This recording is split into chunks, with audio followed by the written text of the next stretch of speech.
Parashat Vaïkra. L'Éternel appela Moïse et lui parla de la tente d'assignation en ces termes. Parle aux enfants d'Israël et dis-leur, si quelqu'un d'entre vous veut présenter au Seigneur une offrande de bétail, il le présentera au seuil de la tente d'assignation. Pour être agréable au Seigneur, il appuiera sa main sur la tête de la victime, où elle sera agréée en sa faveur pour lui obtenir propitiation. Lévitique 1.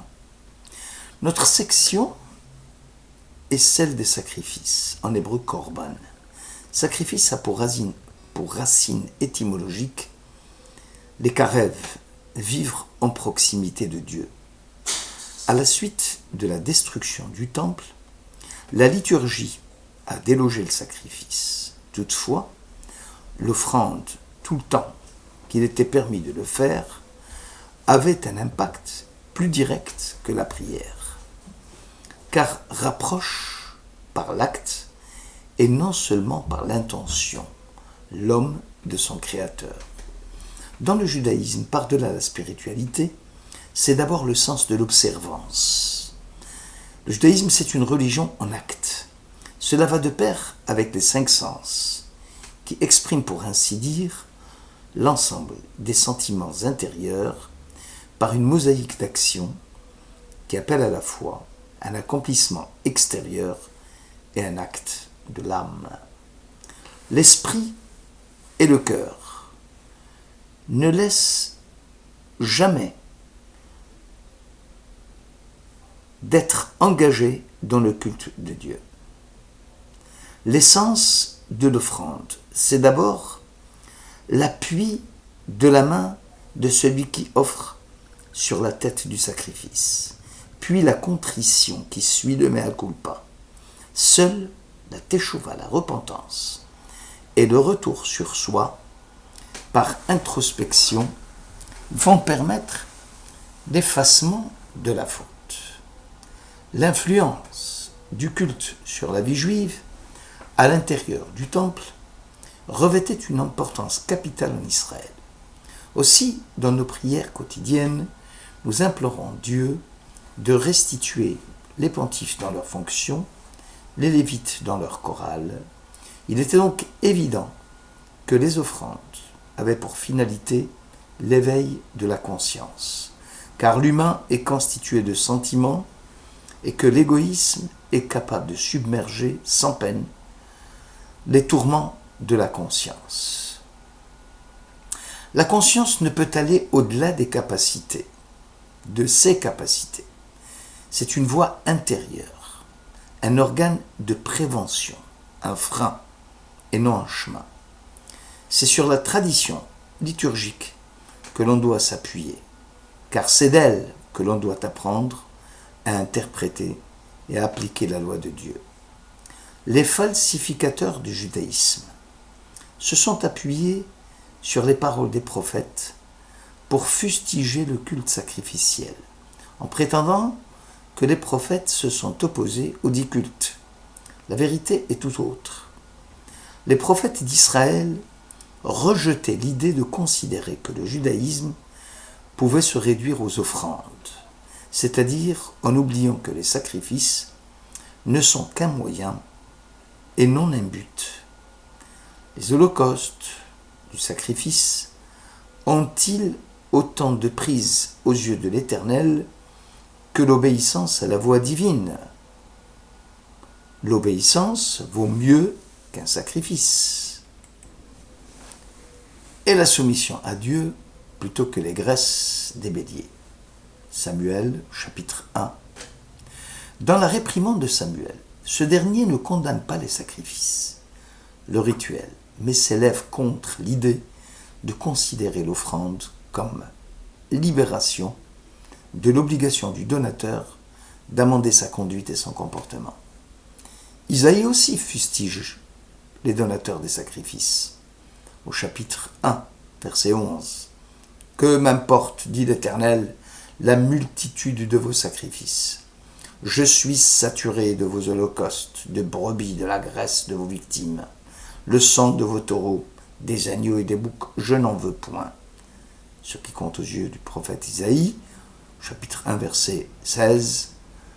Lavez-vous, purifiez-vous, écartez de mes yeux l'iniquité de vos actes, cessez de faire le mal, apprenez à bien agir, recherchez la justice, rendez le bonheur à l'opprimé, faites droit à l'orphelin, défendez la cause de la veuve, sans pour autant renier l'importance des sacrifices, puisque dans les temps messianiques, je les amènerai, les exilés de Sion, dans ma montagne sainte, je vous ferai réjouir dans mon lieu de prière, vos holocaustes et vos offrandes offertes sur l'autel seront agréés par moi.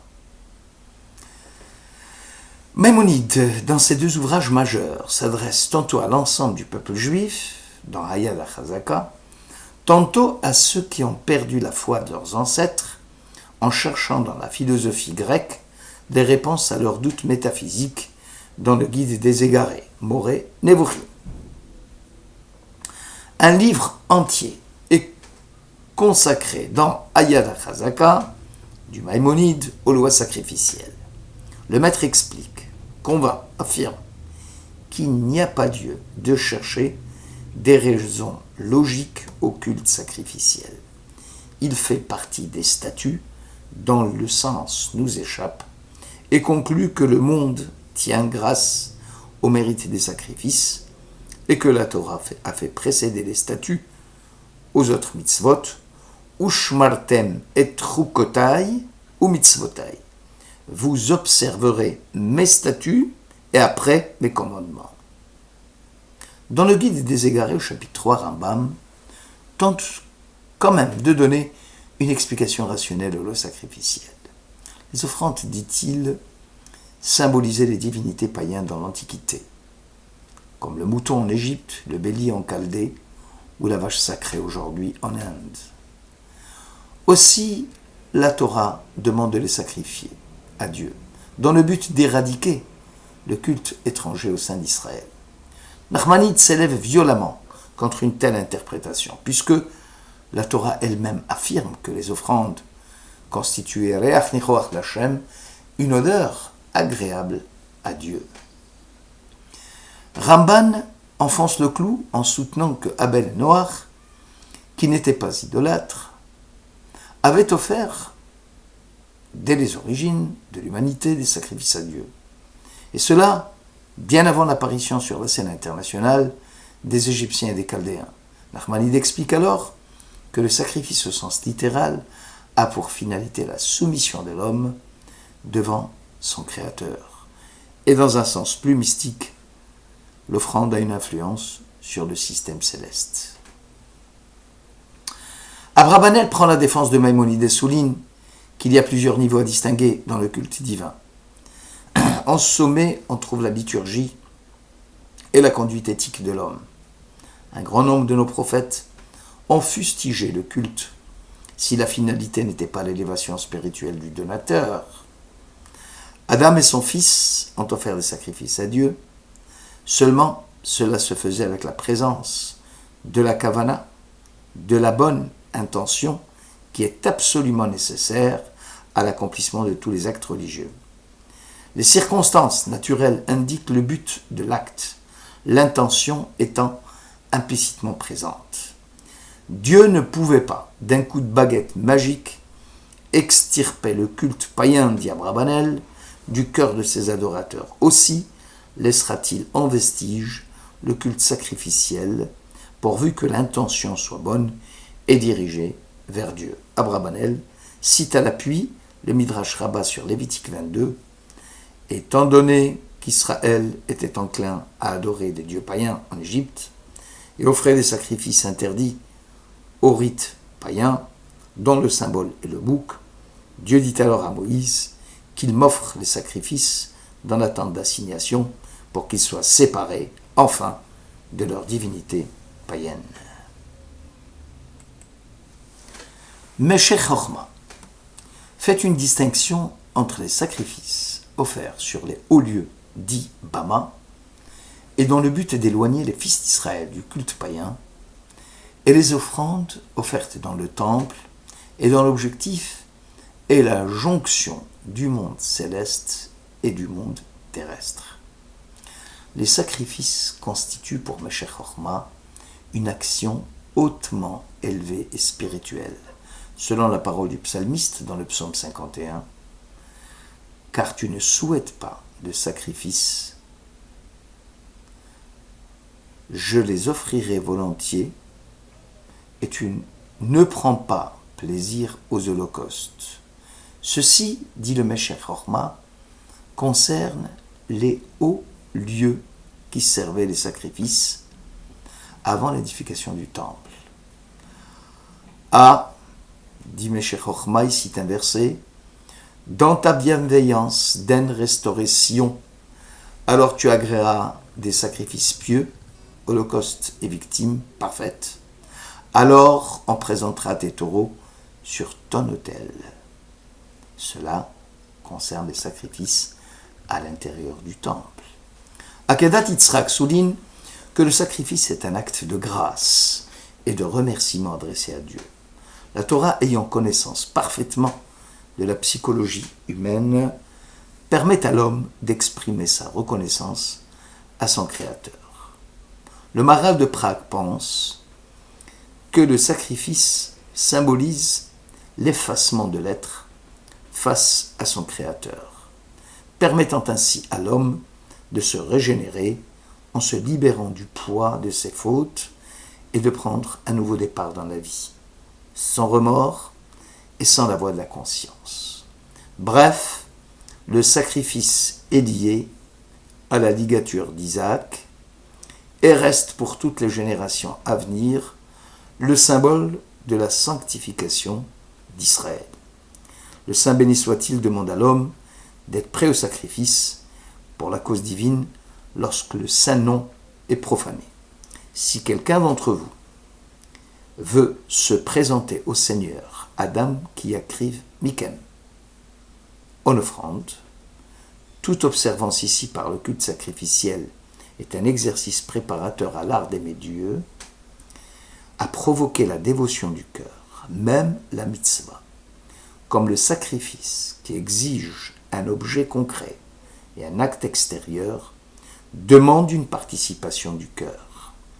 Le judaïsme insiste sur l'idée que chaque acte de l'homme dépend de la kavana, de la bonne intention, et repose sur des sentiments cachés au fond du cœur, et que de la sorte, les devoirs du cœur doivent prendre le pas sur les devoirs de préceptes pratiques.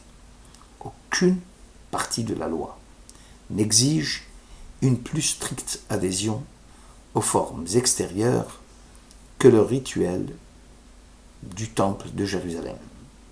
La description des règles et des contenus selon lesquels se déroulaient les cérémonies du sacrifice occupe presque toute une section de la Mishnah.